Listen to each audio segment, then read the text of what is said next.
Hello and welcome to episode 30 of the Yarnflakes podcast. My name is Audrey and this is a podcast mainly about knitting, but also some weaving, cross-stitch, spinning, dyeing yarn, basically a whole bunch of fibre crafts. Welcome, thank you very much for joining me this week. I have quite a nice episode. I suppose it's going to be maybe a bit shorter than usual, but I do have a very exciting finished object, some new whips, and a couple of acquisitions that I'd like to show you. The light this week seems to be good. Am I too close to the camera? Yeah.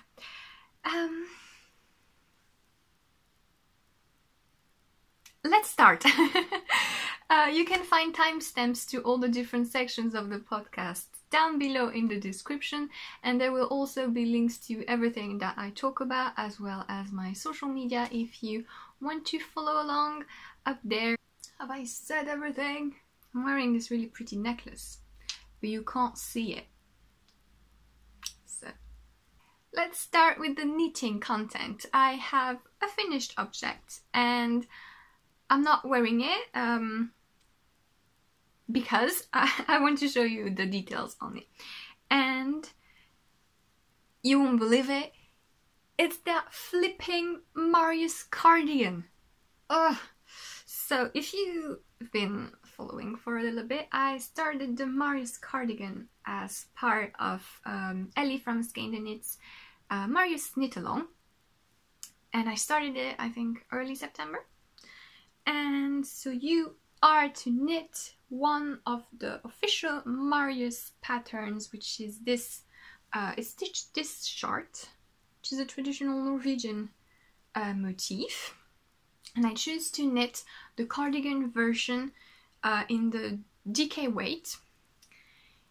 And it's an unintentional Christmas sweater.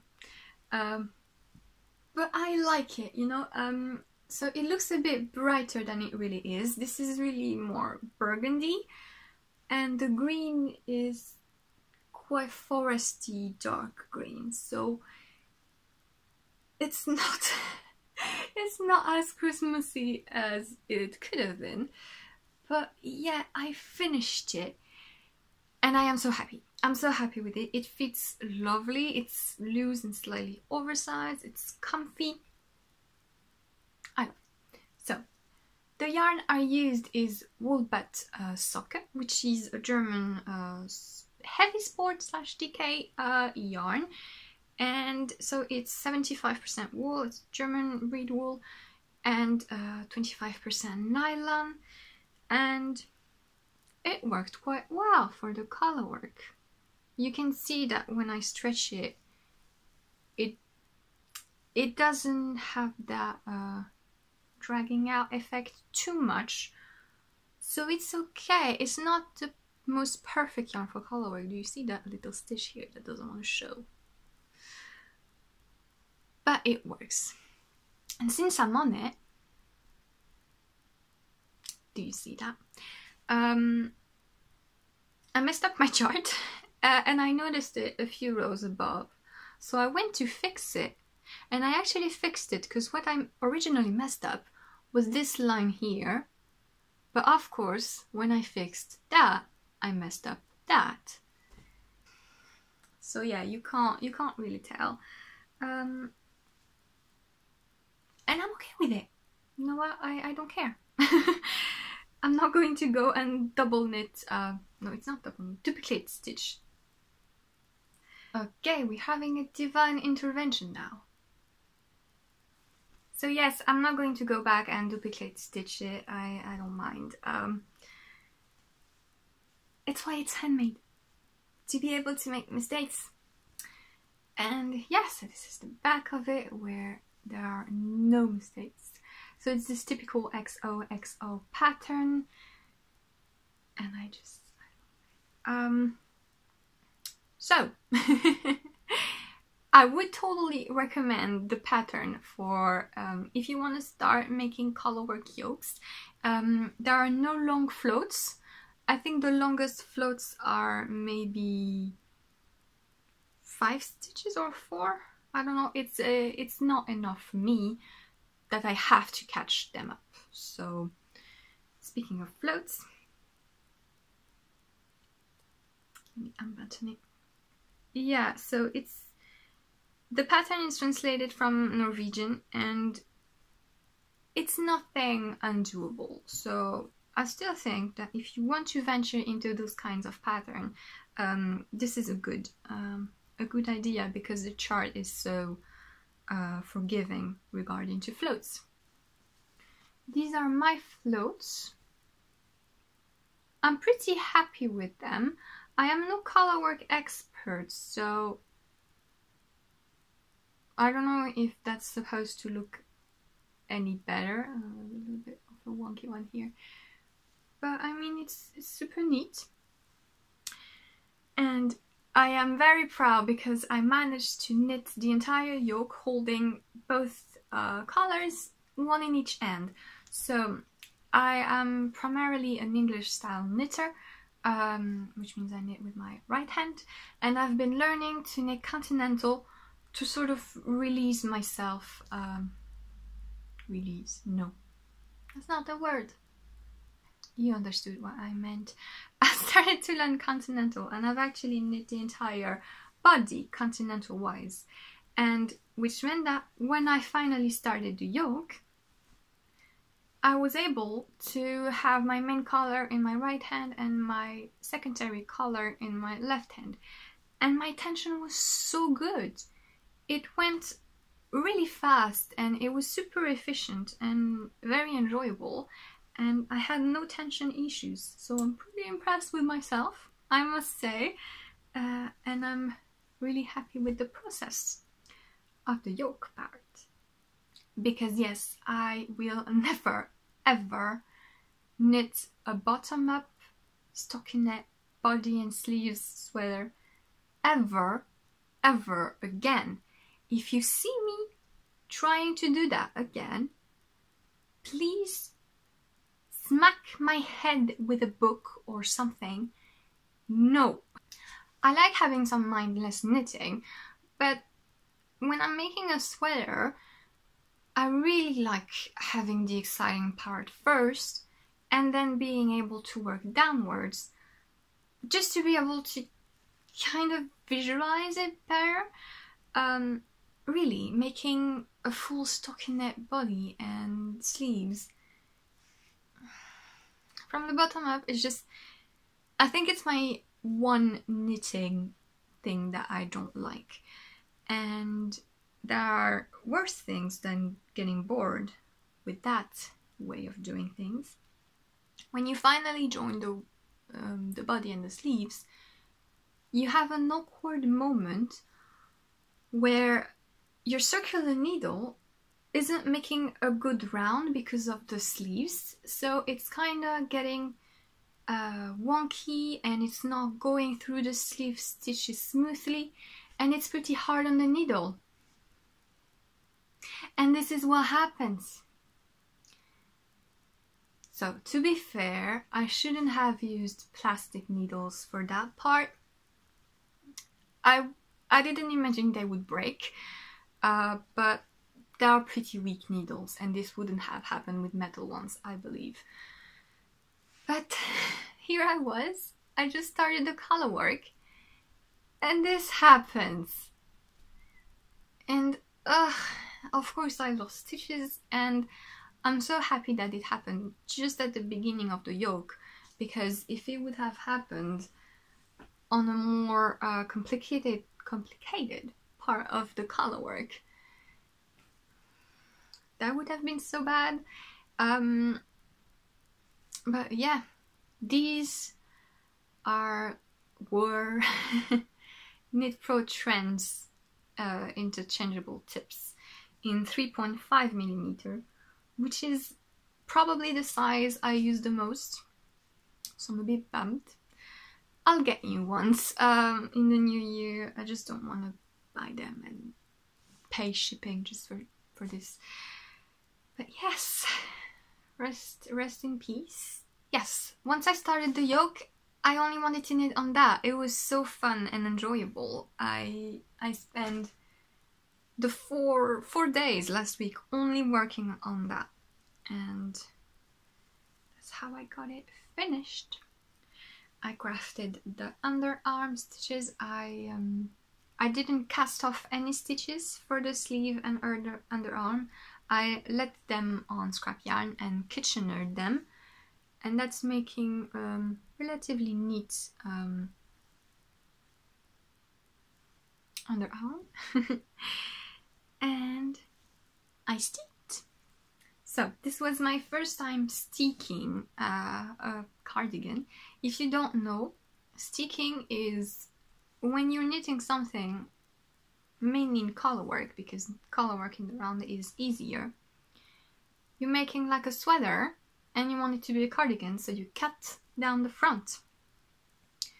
So it's something that is supposed to be scary. I was a bit apprehensive, but also very excited to try it. My yarn isn't the toothiest yarn ever because of the nylon, so I chose to reinforce it a lot. So what I did, let me show you my stick. So these are the extra stitches I used in the middle of the sweater for the stick. So what I did is that I ran it through the sewing machine twice, and I did a long straight stitch and then a zigzag stitch, and then I used a reinforced crochet method. There are lots of tutorials on YouTube. Basically, the way the crochet method works is that you're making a crochet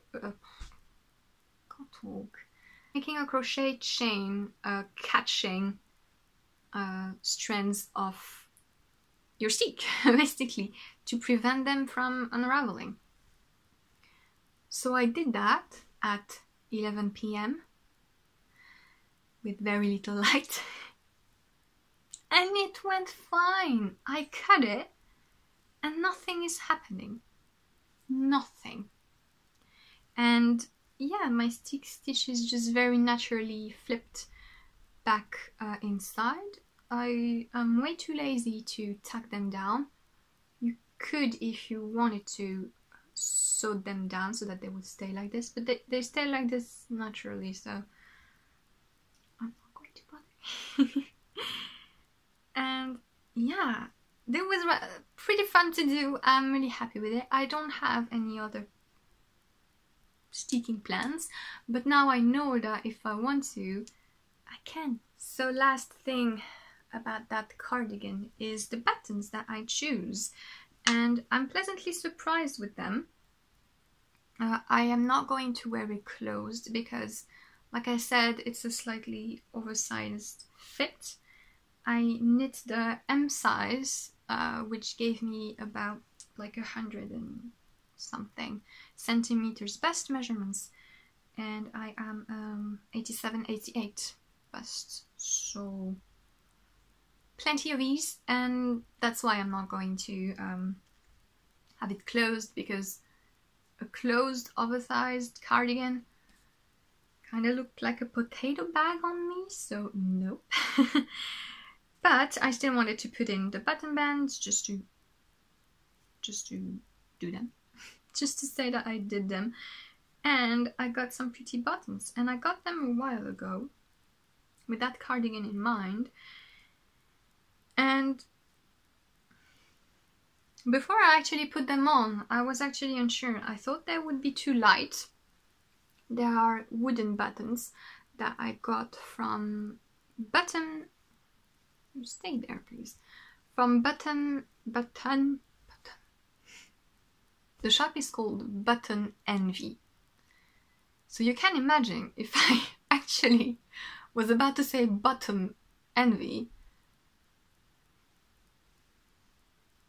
Button Envy UK, I believe. It's a Etsy shop from the UK. and they have lots of really nice buttons. I have quite a few of them, and yeah, those are simple wooden ones with a little flowery laser cutty pattern on them, and they look pretty good. I'm pleasantly surprised. I was afraid they would be too light, but it actually works. Yeah. Okay, that was quite a messy, rambly, finished object report, but you got the idea. And I have a second finished object to show you, and ta-da! Those are the vanilla latte socks that I knitted for my mom. These are one of her Christmas presents, and I knitted it out of one of the test self-striping yarns I did. I was learning how to dye self-striping yarns. So it's a stripe of pink, purple and grey. I did a German short row heel, which made that funny color block effect. The second sock didn't work as well. There's a little bit of pink here. That doesn't bother me too much. I hope it won't bother her. It will bother her. She's totally OCD. An OCD type of person. But they look so good. The vanilla latte pattern is so simple and keeps you interested, and it looks really good in self-striping. I did a rounded toe. Yeah, those look really fun and bright for this time of the year, but I assume they will make pretty nice Christmas gifts. So these were my knitting finished object. I'm quite pleased that I have them off the needle. The next thing I want to show you is the liquid gold shawl that I am making again for my mother, this time for her birthday, which is coming next month, so I better hurry.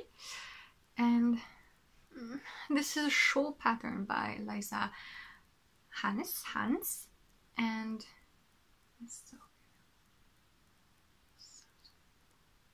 so it's this cabley, lacy texture rib shawl, and it's a triangular shawl, so this is going to sit like this. It's been a while since I had to fight with a tripod.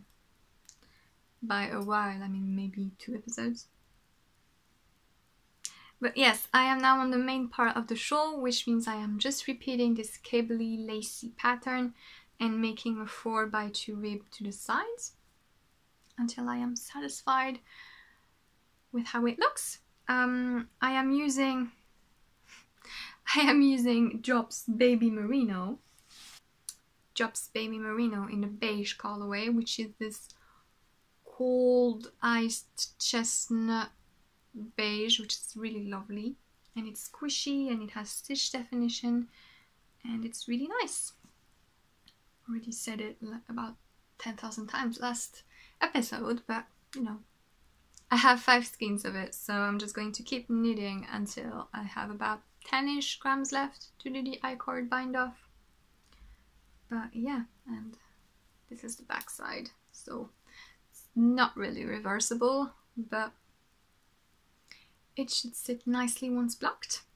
Really engaging pattern, really interesting to knit. I just have to focus on it and work mainly on that to get it done on time. I have a couple of new cast-ons to share with you. I want to make myself a hat and mitts set for this winter. I want to use the antler pattern by Tinkin Knits, so they have a hat and they have mittens that are coordinated, and I wanted them both in a cream colorway. So I started the hat, and I am on my 5th repeat of the antler pattern. It's the same cable that is in the middle of the liquid fold, so that's quite funny. And yes, I am using worsted single ply wool that I just had, and what on earth is happening? Single ply isn't ideal for cables, but the thing is I really wanted a coordinated cream colored hat and mittens, and so the yarns that work were this one and Cascade 220 that I have, and I thought I'd rather have the stitch definition and durability of the Cascade, which is a twisted yarn, for the mittens, and leave the fluffy, soft, maybe not as sturdy for the hat.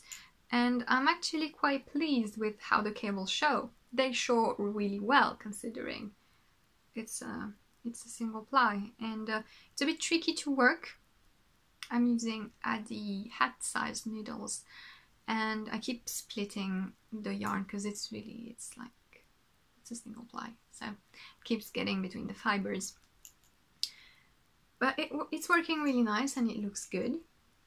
So yes, the brim will be folded. A bit of vegetable matter here. The brim will be folded, and this is how it will look like. So yeah, once I've done that, I'll probably start the mittens, and I will be a perfect little Christmas snowy person. The hat pattern is free on Ravelry and the mittens aren't, or the other way around, I don't remember. But yeah, it's a really nice simple pattern, like all tin can knits pattern, really enjoyable and quick to do. So of course, one sweater off the needles, one sweater on. So if you remember, I originally wanted to knit the pavement sweater for my mom. So I had already caked the yarn, and this is Malabrigo sock in the Pocion colorway, and it's gorgeous. And since I caked it like an idiot, and those are quite tight dense cakes, I didn't want to let it caked for too long, so I decided to cast on the pavement sweater, which will be for me, even though I may be in more of a cable-y DK / worsted sweater vibe right now. I decided to cast this one on, just not to leave the cakes caked. And this is what I've done so far. I started yesterday. I have already split for the sleeves. It looks pretty small after having knitted an oversized DK cardigan, but I'm on gauge. So if you don't know the pavement sweater by Vera Valimaki, is like this loose fitted drapey, very simple staple wardrobe kind of thing. So yeah, I'm knitting it on size 4 millimeter, and I have gauge, so the color is accurate. This is exactly, maybe it's a bit darker in real life, but at least you can see all the subtle reds and teals and greens. It's such a beautiful colorway. It's kind of witchy colorway, because it's called Pocion, you know, and because of all the dark earthy tones. I really like that color. And yeah, it's my witch's pavement. I've put like a black cat on it to keep with the theme. My color is rolling, of course. You just make a very small garter collar, but it's not too bad, so I assume with blocking I will be able to let it flat. I'm alternating skeins, obviously, even though my 3 skeins look very similar. Better be safe than sorry. So after I finished the short rows for the back, I just started alternating. And yes, I am now going to have the long stockinette body, but it's downwards.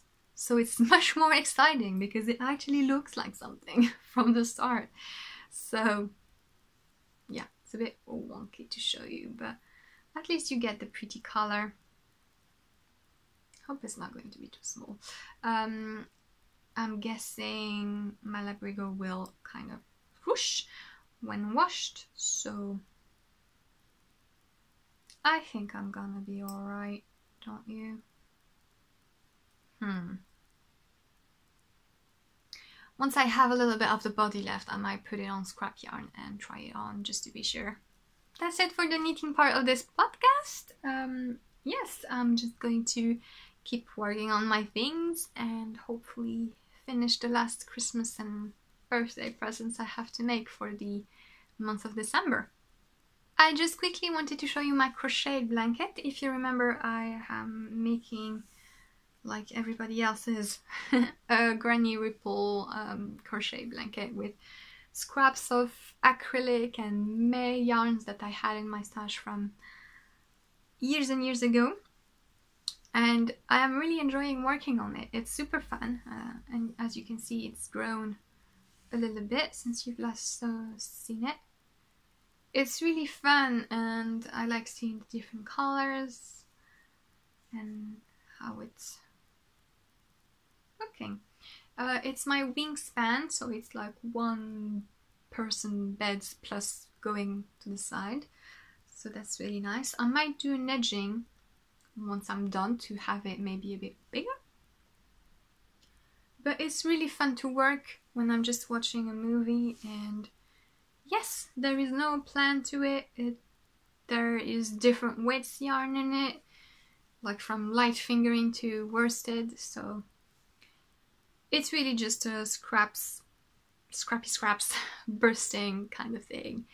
But I'm really having fun working on it, and yes, I'm really happy whenever I finish a project. If I have just a little bit of leftovers that I can't do much with, just to put it in the bag and think, oh, I'll have it for my blanket. Yeah, I knew this was going to be quite a short episode, funny enough, because I did work on quite a lot of different things, but you know, so the making part is done. And I just wanted to end with a little yarn show. It's been a while since I just showed you pretty yarns, so I thought that I would. A while ago, Sandra from the Craftfulness Hand-Dyed Yarn hosted a giveaway on Instagram, and guess who won?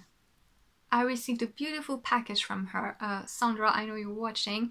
Thank you so much. All the bits and pieces were absolutely lovely, and I've been eyeing your yarn for a while, and it is really beautiful. So Sandra was generous enough to let me pick 2 skeins from her shop.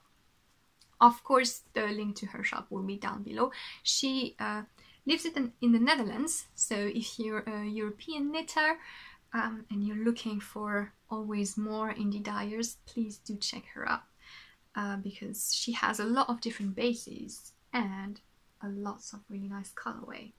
This is her card. So this is not how she skeins. Yeah, I unskinned this one just because I wanted to lay it down next to other colors to see if it would work for a project. So yeah, that's what I did. That's why it looks bad, but you can see this is the colorway You Jump, I Jump, Jack, in her spoil base, which is a regular sock base, 80/20, and it's like this beigey, dusty, brownish pink with really amazing speckles of bright reds, blues and yellows, and special green. Every time I look at it, I find a new color, and yeah, these will be really nice socks.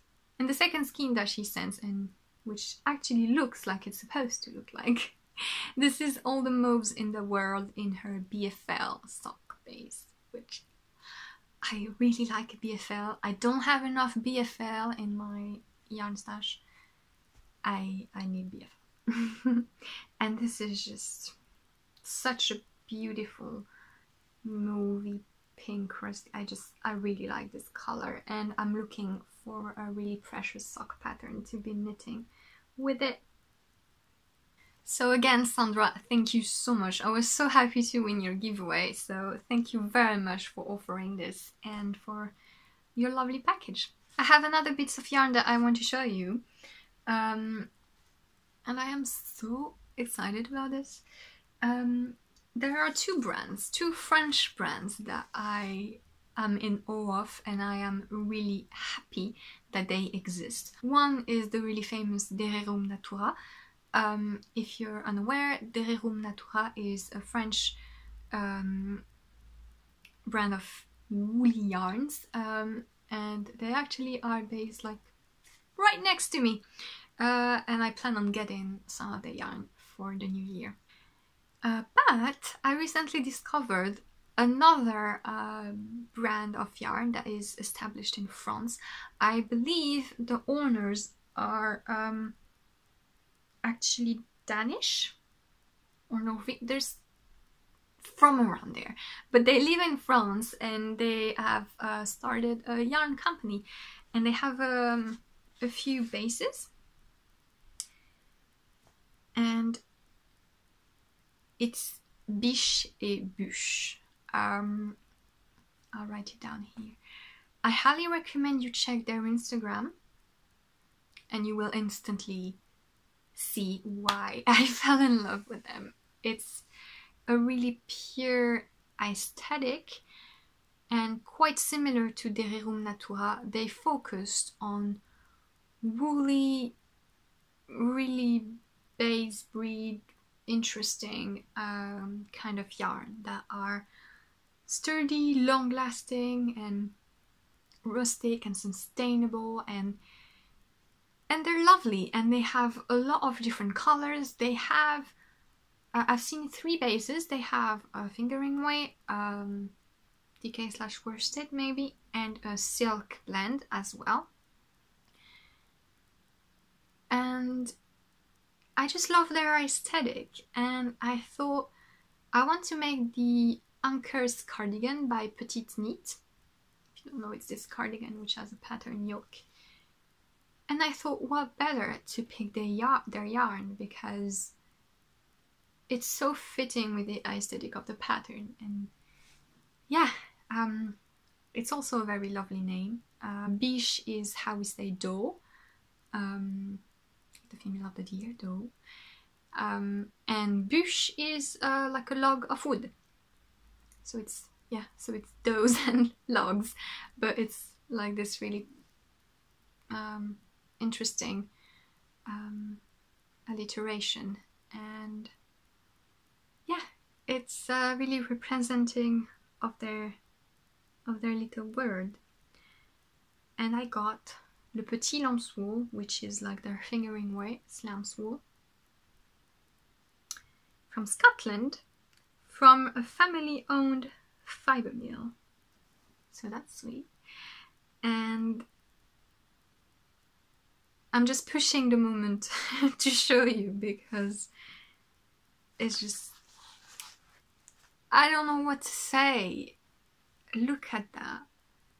It's such a beautiful yarn. The color is the grey-blue one, and